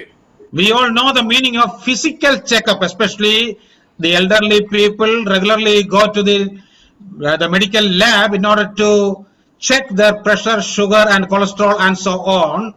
வயதானவர்கள் தொடர்ச்சியாக முழு உடல் பரிசோதனைக்கு செல்வதுண்டு. அவருடைய ரத்தத்தினுடைய அளவு, அவருடைய ரத்த கொதிப்பினுடைய அளவு எப்படி இருக்கிறது, இவைகள் எல்லாம் அவர்கள் தொடர்ச்சியாக சோதனை செய்கிறார்கள். In the same way, the New Testament says all believers have to have a spiritual checkup, a weekly spiritual checkup. இங்கே புதிய ஏற்பாடு இப்படியாய் சொல்கிறது, விசுவாசிகள் ஒவ்வொருவரும் ஒவ்வொரு வாரமும் ஆவிக்குரிய சுய பரிசோதனை செய்து கொள்ள வேண்டும். Yes, it is explained further. It is called inward look. I told you there are 4 looks when 4 looks we are doing when we take part in the Lord's table. அங்கே நான் ஏற்கனவே சொன்னதை போல 4 விதமான பார்வைகள் இந்த ராபோஜனத்திலே பங்கு கொள்ளும் பொழுது இருக்க வேண்டும் என்பதை நான் சொன்னேன். And the first one is the backward look, then the forward look. முதலாவது பின்னோக்கி பார்ப்பது, பிற்பாடு முன்னோக்கி பார்ப்பது. Then here it is an inward look. We are examining ourselves. We are looking inside of us. இப்பொழுது உள்நோக்கி பார்ப்பது, அதாவது நம்மை நாமே சோதித்து பார்ப்பது. And 1 John 1:9 and Proverbs 28:13 are speaking about confession of sins, well-known verses. There is no need of reading it. 1 யோவான் 1:9 நாம் எல்லாரும் நன்றாய் அறிந்திருக்கிறோம். அது அறிக்கை செய்யக்கூடிய வசனம், அதை வாசிக்க வேண்டிய அவசியம் இல்லை. So we have to confess our sins and we should not take part in the Lord's table without any unconfessed sin. நாம் நம்முடைய பாவங்களை அறிக்கை செய்து பிற்பாடுதான் ராபோஜனத்திலே பங்கு கொள்ள வேண்டும். அறிக்கை செய்யாமல் ராபோஜனத்திலே நாம் பங்கு கொள்ளக்கூடாது. Okay, the next one is to be participated with other believers. அங்கே மூன்றாவதாக மற்ற விசுவாசிகளோடு பங்கு கொள்வது. Yes, our fellowship is not only with the Lord but also with one another. நம்முடைய ஐக்கியம் தேவனோடு மாத்திரமல்ல, மற்ற ஒவ்வொரு விசுவாசிகளோடும் கூட இருக்கிறது. This can be called an outward look. இது வெளிநோக்கு பார்வை என்று சொல்லி நாம் சொல்லலாம். Remember, this is a sign of Lord's Supper is a sign of fellowship. So we have to always take part in the Lord's Supper with other believers. இந்த கர்த்தருடைய ராபோஜனம் என்பது ஐக்கியத்தினுடைய அடையாளமாக இருக்கிறது. ஆகவே மற்ற விசுவாசிகளோடும் நாம் ஐக்கியமுள்ளவர்களாக இருக்க வேண்டும். If a person simply sitting at his home and observing the Lord's Supper is meaningless. அங்கே ஒருவர் வீட்டிலே அமர்ந்து கொண்டு அவரே ராபோஜனத்தை பங்கெடுப்பார் என்று சொன்னால் அது அர்த்தமற்றதாக இருக்கும். Okay, the final one, to be observed regularly. கடைசியாக தொடர்ச்சியாக நாம் இதை கைக்கொள்ள வேண்டும். Of course, when I say this, we all know that for the past 4 or 5 months, we were unable to take part in the Lord's Supper as an assembly. இப்பொழுது நாம் சொல்லும் பொழுது சில மாதங்களாக ஒரு சபையாய் கூடி வந்து நாம் இந்த நினைவு கூறுதலை தொடர்ச்சியாய் செய்ய முடியவில்லை. But it is not because of our mistake, because of certain government restrictions. இது நம்முடைய தவறுகளினால் அல்ல, அரசாங்கத்தினுடைய சில தடங்கல்களினாலே. Of course, we should always have a desire to remember the Lord Jesus and take part in the Lord's Supper. ஆனால் நமக்கு ஒரு வாஞ்சை இருக்க வேண்டும், கர்த்தராகிய இயேசு கிறிஸ்துவின் மேலும் இந்த ராபோஜனத்தை கைக்கொள்ள வேண்டும் என்கிற வாஞ்சை இருக்க வேண்டும். And at the earliest occasion, God permits us to do so. We have to participate in it. அங்கே ஆண்டவர் சொன்னதை போல நமக்கு வாய்ப்புகள் கண்டிப்பாக இருக்கும் பொழுது அதிலே பங்கு கொள்ள வேண்டும். Okay, the early church celebrated it on the first day of the week or Lord's Day. கர்த்தருடைய நாளிலே அல்லது வாரத்தின் முதல் நாளிலே ஆதி திருச்சபையில் இருக்கிறவர்கள் இதை கொண்டாடினார்கள். The three verses I quoted are well known to all of you. நான் மேற்கோள் காட்டியிருக்கிற இந்த 3 வசனங்களும் நாம் எல்லாரும் நன்றாய் அறிந்த ஒரு வசனங்களாய் இருக்கிறது. And Acts 27 is the most clear verse that the first century church observed the Lord's Supper on the first day of the week. 20ஆம் அதிகாரம் 7ஆம் வசனம் அப்போஸ்தலர் நடவடிக்கைகளிலே அந்த வாரத்தின் முதல் நாளிலே அவர்கள் அப்பம் பிட்டார்கள் என்று தெளிவாக அந்த வசனம் சொல்கிறது. It says on the first day of the week when the disciples came together to break bread. வாரத்தின் முதல் நாளிலே அப்பம் பிக்கும்படி சீஷர்கள் கூடி வந்திருக்கையில் என்று சொல்லி நாம் வாசிக்கிறோம். And 1 Corinthians 16:2, 1 கொரிந்தியர் 16ஆம் அதிகாரம் 2ஆம் வசனம், there Paul gives a commandment to the believers in Corinth that on the first day of the week let each one of you lay something aside. அப்போஸ்தலனாகிய பவுல் அங்க இருக்கக்கூடிய விசுவாசிகளுக்கு கட்டளையாக சொல்லியிருக்கிறார். என்னவென்று சொன்னால், நீங்கள் நான் வந்திருக்கும் போது பணம் சேகரிக்க இராதபடிக்கு அவனவன் வாரத்தின் முதல் நாள் தோறும் தன் வரவுக்கு தக்கதாக எதையாகிலும் தன்னிடத்தில் சேர்த்து வைக்க கடவன் என்று சொல்லுகிறார். So this is a clear indication that on the first day of the week the assembly had a regular gathering. இது எதை காண்பிக்கிறது என்று சொன்னால், வாரத்தின் முதல் நாளிலே அவர்கள் சபையாய் தொடர்ந்து கூடி வந்தார்கள். And again in Revelation 1:10, வெளிப்படுத்தின விசேஷம் 1ஆம் அதிகாரம் 10ஆம் வசனத்திலே there we come across the phrase the Lord's Day. கர்த்தருடைய நாள் என்கிற ஒரு வார்த்தையை நாம் இங்கே பார்க்கிறோம். I know that there are more than one interpretation about the term Lord's Day, but the commonly accepted modern interpretation is Lord's Day is a reference to the first day of the week. கர்த்தருடைய நாள் என்பதற்கு சில விளக்கணங்கள் வியாக்கியானங்கள் அநேகர் சொல்கிறார்கள். ஆனால் கர்த்தருடைய நாள் என்று சொல்லுவது வாரத்தின் முதல் நாளை குறிக்கிறதாகத்தான் நாம் பார்க்கிறோம். Sometimes people say the word Sunday, the English word Sunday came to be used only on the 4th century. அதாவது 4ஆம் நூற்றாண்டில் இருக்கிறவர்கள் தான் சண்டே ஞாயிற்றுக்கிழமை என்பதை பயன்படுத்தினார்கள் என்று சிலர் சொல்கிறார்கள். That is true because Sunday is a Roman day in the Roman calendar, no doubt about that. அது உண்மைதான். ரோமர்களுடைய அந்த காலண்டரிலே அந்த ஞாயிற்றுக்கிழமையாக இருக்கிறது. But it doesn't mean that the Sunday worship started only in the 4th century. ஆனால் ஞாயிற்றுக்கிழமையிலே ஆராதிப்பது 4ஆம் நூற்றாண்டில் தான் ஆரம்பித்தது என்று சொல்ல முடியாது. Right from the 1st century, the believers or the church used to gather on the first day of the week. Later, this first day of the week was called Sunday. அங்கே ஆதி திருச்சபையிலிருந்து முதல் நூற்றாண்டில் இருந்தே அவர்கள் வாரத்தின் முதல் நாளிலே கூடி வந்தார்கள். பிற்பாடுதான் அந்த வாரத்தின் முதல் நாள் ஞாயிற்றுக்கிழமை என்று சொல்லப்பட்டது. Moreover, there is historical evidence that it was a common practice in the 1st century. அங்கே சரித்திரபூர்வமாக இது ஆதி திருச்சபையிலே பின்பற்றின விஷயம் என்பது நாம் பார்க்க முடியும். I have written about Didache. Didache is the historical book, the teaching of the 12 apostles. That's the meaning. And Justin Martyr, another saint who lived in the early part of 2nd century, they all say that there was a widespread practice of worship and breaking of bread on the first day of the week.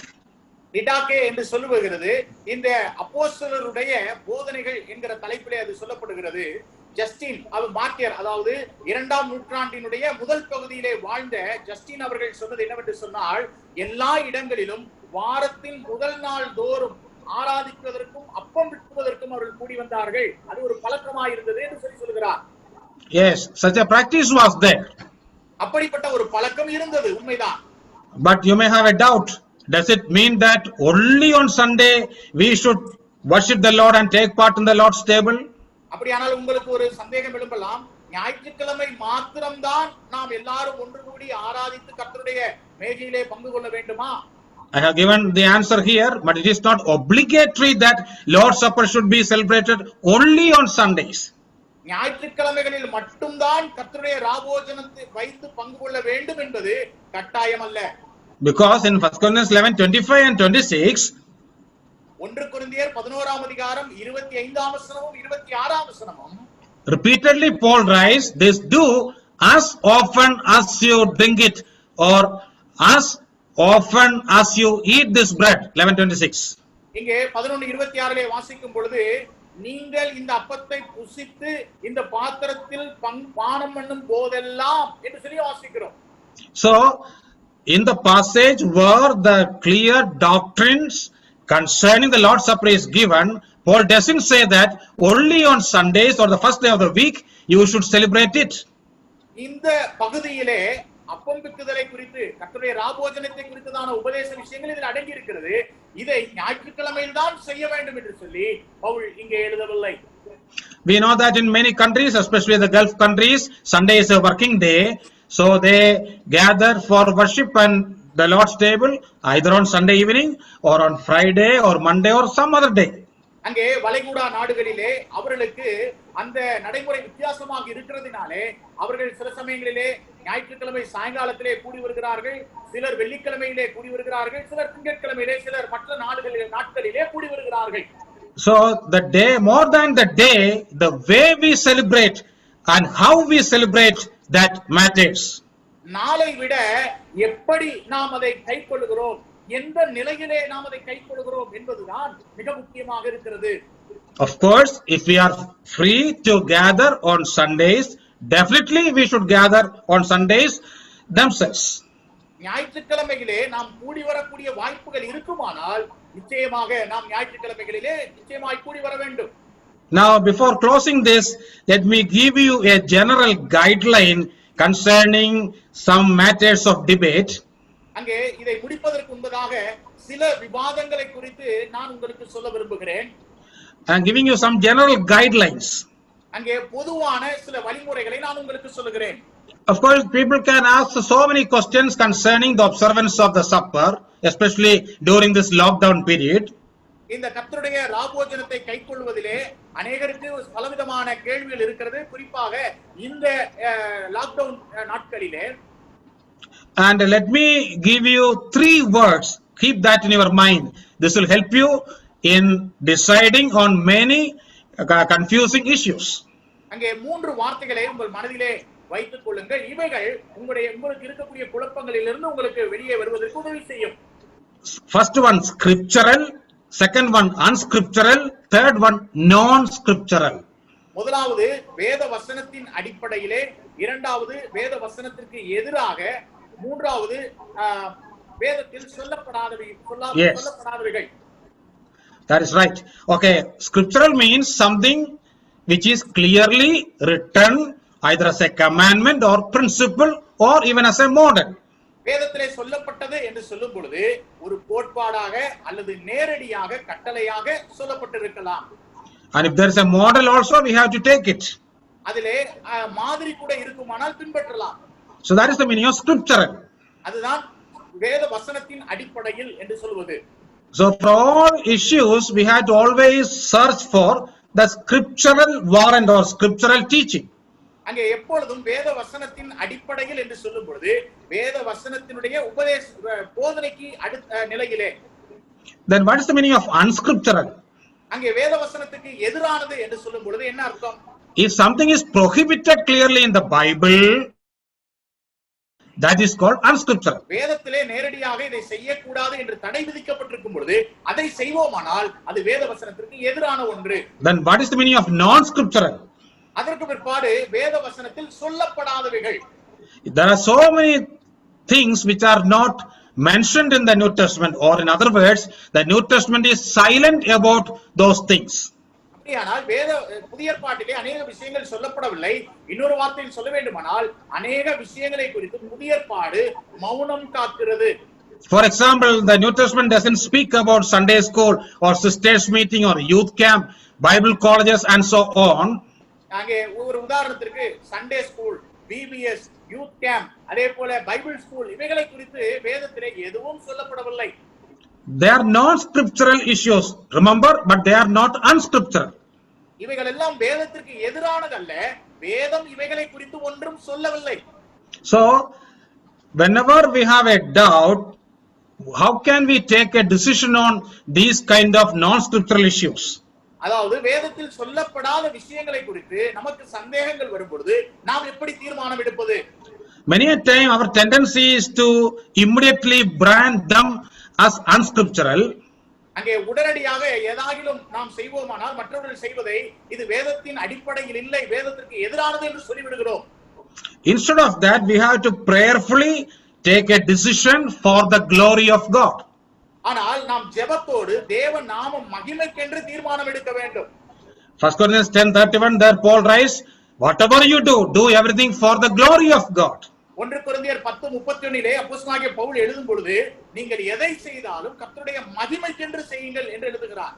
So each local assembly has to prayerfully consider and decide, take a decision on that issue.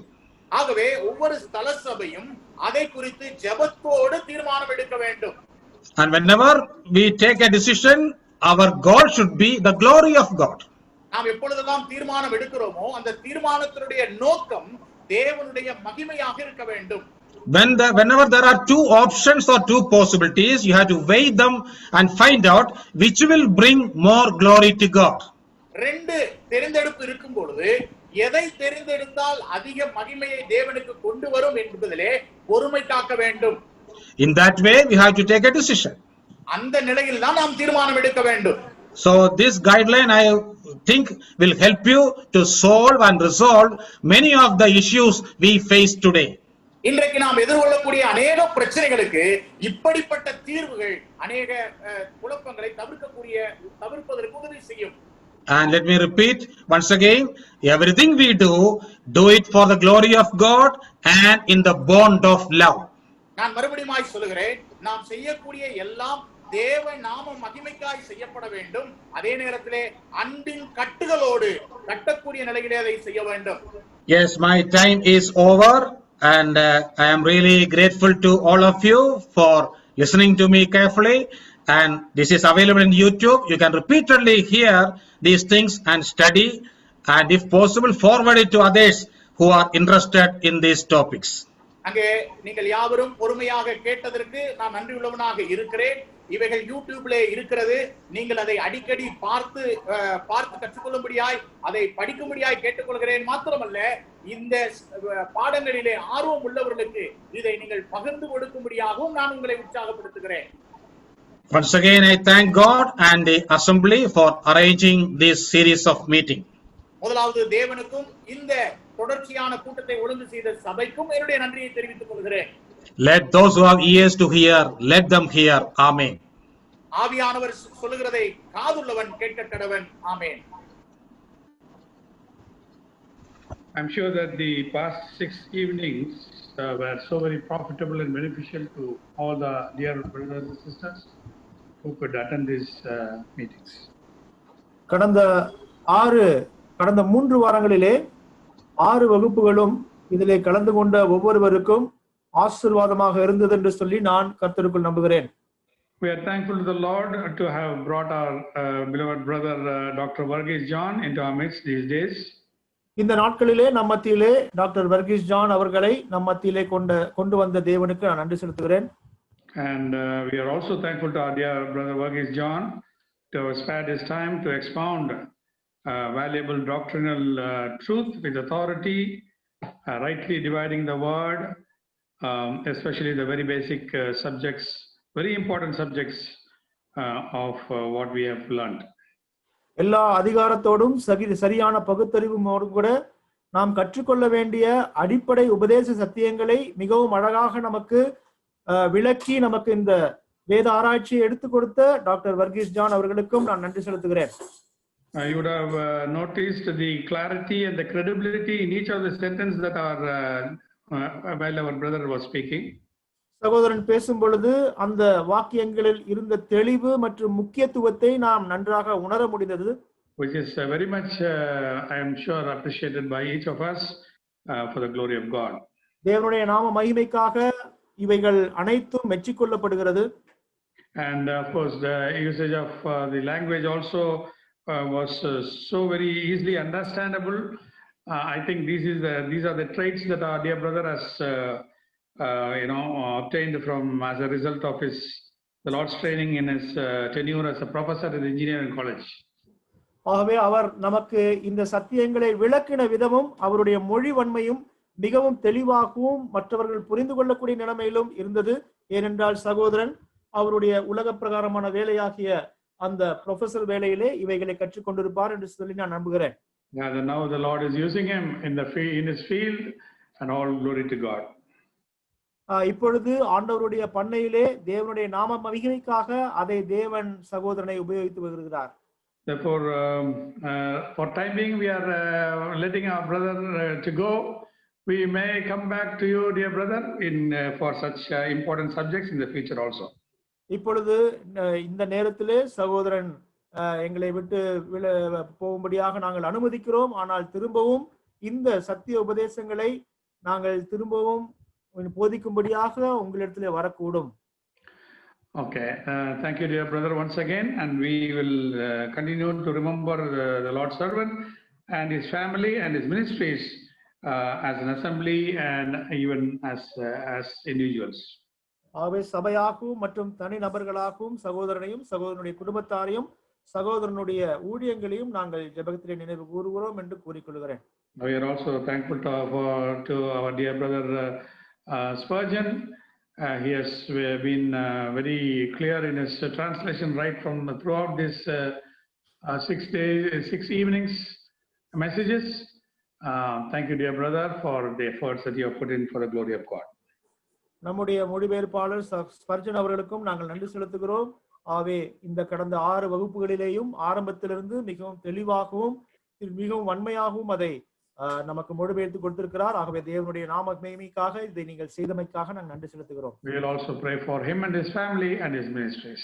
அவருடைய குடும்பத்தாருக்காகவும் அவருக்காகவும் அவருடைய ஊழியங்களுக்காகவும் நாம் ஜெபித்துக் கொள்ள வேண்டும். So to close this meeting, I call upon our dear brother Maharajan. I'm sure he is there to close with a word of prayer. ஆகவே இந்த கூட்டத்தை ஜெபத்தோடு கூட முடிவு செய்வதற்காக சகோதரன் மகாராஜன் அவர்களை நான் அழைக்கிறேன். ஜெபிப்போம். கிருபையில் ஐஸ்வரியமுள்ள எங்கள் அன்பின் பிதாவே கர்த்தாவே, தர்மியான வேலைக்காக மீண்டுமாக நன்றியோடு நாங்கள் துதிக்கிறோம், ஸ்தோத்திரிக்கிறோம். கர்த்தாவே, விசேஷமாக கடந்த 3 வாரங்களாக 6 செய்திகளிலே கர்த்தாவே இவ்விதமாக நாங்கள் அறிந்து கொள்ள வேண்டிய அவசியமுள்ள அடிப்படை சத்தியங்களை குறித்து கர்த்தாவே வேத ஆராய்ச்சி கூட்டங்கள் மூலமாக கர்த்தாவே கற்றுக்கொள்ளும்படியாக தேவரீர் எங்களுக்கு கொடுத்த இந்த அருமையான வாய்ப்புக்காக நன்றியோடு நாங்கள் துதிக்கிறோம், ஸ்தோத்திரிக்கிறோம். கர்த்தாவே, இந்த நாட்களிலே சபைகளின் மத்தியிலே பலவிதமான குழப்பங்கள், அடிப்படை சத்தியங்களிலே அவர்கள் தெளிவில்லாதவர்களாக ஆண்டவரே இருந்து கொண்டிருக்கிறதான இந்த சூழ்நிலையிலே நாங்கள் ஆண்டவரே இந்த சத்தியங்களை நாங்கள் கடைபிடிக்கிறவர்களாக இருந்தாலும் கூட கர்த்தாவே இன்னும் இதை குறித்ததான சந்தேகங்கள் இருக்கிற சூழ்நிலை மத்தியிலே நாங்கள் ஒருமுறை கூட தெளிவாக இந்த அடிப்படை சத்தியங்களை நாங்கள் ரட்சிப்பை குறித்தும் விசுவாசிகளுடைய ஞானஸ்தானத்தை குறித்தும் அப்பம் விற்குதலை குறித்தும் நாங்கள் தெளிவாக மீண்டும் ஒரு முறை உம்முடைய தாசன் மூலமாக அறிந்து கொள்ளும்படியாக நீர் எங்களுக்கு கொடுத்த இது மாபெரும் பாக்கியத்தை நினைத்து நன்றியோடு நாங்கள் துதிக்கிறோம், ஸ்தோத்திரிக்கிறோம். கர்த்தாவே, தேவரீர் இந்த அடிப்படை சத்தியங்களை நாங்கள் அறிந்திருக்கிறது மாத்திரமல்ல, அதன்படி முற்றிலுமாக உம்முடைய வார்த்தைகளுக்கு கர்த்தாவே உம்முடைய நீர் ஆண்டவரே என்னில் அன்பாயிருக்கிறவன் என் கற்பனைகளை கை கொள்ளுகிறான் என்று சொன்ன இந்த வார்த்தைகளின் படிக்கத்தாவே ஆண்டவரே உம்மிடத்திலே நாங்கள் அன்புள்ளவர்களாக இருக்கிறபடினாலே பரிபூர்ணமாக உம்முடைய வார்த்தைகளுக்கு ஆண்டவரே உடைய சத்தியங்களுக்கு நாங்கள் முற்றிலுமாக கீழ்ப்படிந்து நடக்கத்தக்கதாக ஆண்டவரே நீர் எங்களுக்கு கிருபை செய்ய வேண்டும் என்று நாங்கள் கெஞ்சுகிறோம். உடைய வார்த்தைகளை கர்த்தாவே தெளிவாக எங்கள் மத்தியிலே பகிர்ந்து கொடுத்த அருமையான தாசன் அவர்களுக்காக, டாக்டர் வர்கீஸ் ஜான் அவர்களுக்காக நன்றியோடு நாங்கள் துதிக்கிறோம், ஸ்தோத்திரிக்கிறோம். கர்த்தாவே மிகவும் தெளிவாக கர்த்தாவே இவ்விதமாக ஆண்டவரே இந்த சத்தியங்களை குறித்து எங்கள் மத்தியிலே கொடுக்கும்படியாக நீர் கிருபை செய்தீர். கர்த்தாவே விரிவாக படிக்க வேண்டிய இந்த சத்தியங்களை மிக குறுகிய நாட்களில் காலத்திலே கர்த்தாவே நாங்கள் இதை குறித்து அறிந்து கொள்ளும்படியாக எங்களுக்கு கொடுத்த இந்த மாபெரும் சாக்கியத்துக்காக நன்றி செலுத்துகிறோம். அருமையான சகோதரர் அவர்களை கர்த்தாவே தொடர்ந்து நீர் ஆசிர்வதியும் கர்த்தாவே, அவர்களை பலப்படுத்தும். இன்னும் அநேக ஆயிரங்களுக்கு கர்த்தாவே பிரயோஜனமாக ஆண்டவரே விதமாக இந்த வேத பாடங்களை கற்றுக் கொடுப்பதிலே கர்த்தாவே தொடர்ந்து அவர்களை பயன்படுத்த வேண்டும் என்று நாங்கள் கெஞ்சுகிறோம். அவரையும் அவருடைய குடும்ப உறுப்பினர் ஒவ்வொருவரையும் இந்த கருத்திலே ஒப்புக் கொடுக்கிறோம் கர்த்தாவே. நீர் அவர்களை ஆசீர்வதியும், எல்லா விதமான கிருபைகளையும் தந்து நீர் பாதுகாத்துக் கொள்ள வேண்டும் என்று நாங்கள் கெஞ்சுகிறோம். தொடர்ந்து அவர்களை பயன்படுத்தும். அருமையாக எங்களுக்கு கர்த்தாவே தெளிவாக இந்த செய்தியை தமிழிலே மொழிபெயர்த்து வழங்கிய அருமையான சோதர ஸ்பர்ஜன் அவர்களுக்காக நன்றியோடுமே துதிக்கிறோம். சோதரனையும் சோதரி குடும்பத்தாரையும் பிள்ளைகள் ஒவ்வொருவரையும் கர்த்தாவே நீர் ஆசீர்வதித்து கனப்படுத்த வழி நடத்த வேண்டும் என்று நாங்கள் கெஞ்சுகிறோம். தொடர்ந்து கர்த்தாவே இவர்களையும் நீர் ஆண்டவரே உலகத்தின் பாதையிலே தொடர்ந்து பயன்படுத்துகிறாக. கர்த்தாவே மட்டுமாக நீர் எங்களுக்கு எங்களுடைய சபைக்கு கர்த்தாவே எங்கள் சபையை நேசித்து விதமாக இந்த சத்தியங்களை கர்த்தாவே ஒரு முறை கூட கர்த்தாவே நாங்கள் அறிந்து கொள்வதற்கு ஏற்படுத்தி கொடுத்த இந்த அருமையான வாய்ப்புக்காக நன்றி செலுத்துகிறோம். இந்த நாட்களிலே நாங்கள் பிரகாரமாக சபைகளிலே இப்படி வந்து ஆராதிக்க முடியாத சூழ்நிலை இருந்தாலும் கர்த்தாவே விதமாக ஊடகத்தின் வாயிலாக கர்த்தாவே உடைய சத்தியங்களை அறிந்து கொள்வதற்கு எங்களுக்கு கொடுத்த இந்த ஆண்டவரே இந்த சிறப்புக்காக நன்றியோடு நாங்கள் துதிக்கிறோம், நன்றி செலுத்துகிறோம். கர்த்தாவே மட்டும் செய்த எல்லா நன்மைகள் இறக்கங்களுக்காக நாங்கள் நன்றி செலுத்துகிறோம். அவருடைய பிள்ளைகள் அநேகருக்கு கர்த்தாவே இது மிகுந்த எங்கள் ஒவ்வொருவருக்கும் மிகுந்த பிரயோஜனமாக இருந்திருக்கும் என்பதிலே எந்த விதமான சந்தேகம் என்பது இல்லை என்பதை அறிந்து நாங்கள் துதிக்கிறோம், ஸ்தோத்திரிக்கிறோம். தொடர்ந்து கர்த்தாவே நீர் ஆசீர்வதித்து வழி நடத்தும் விதமாக இந்த ஆழமான சத்தியங்களை கர்த்தாவே மீண்டும் நாங்கள் ஆண்டவரே அதிகமாக அறிந்து கொள்வதற்கு எங்களுக்கு வாய்ப்புகளை நீர் தர வேண்டும் என்று நாங்கள் கெஞ்சுகிறோம். கர்த்தாவே எல்லாவற்றையும் உடைய கிருபையுள்ள கருத்துல கொடுக்கிறோம். நீர் செய்த எல்லா நன்மைகள் இறக்கங்களுக்காக நன்றி செலுத்துகிறோம். எல்லா துதியும் கனமும் மகிமையும் உமக்கு ஒருவருக்கே செலுத்துகிறோம். எங்கள் ஆண்டவரும் கர்த்தரும் இரட்சகருமாகிய இயேசு கிறிஸ்துவின் விலையேறப்பட்ட நாமத்தில் தாழ்மையோடு சோதரத்தோடு எங்களுடைய ஜெபங்களை சமூகத்துக்கு ஏறெடுக்கிறோம். எங்கள் ஜீவனுள்ள நல்ல பிதாவே, ஆமென்.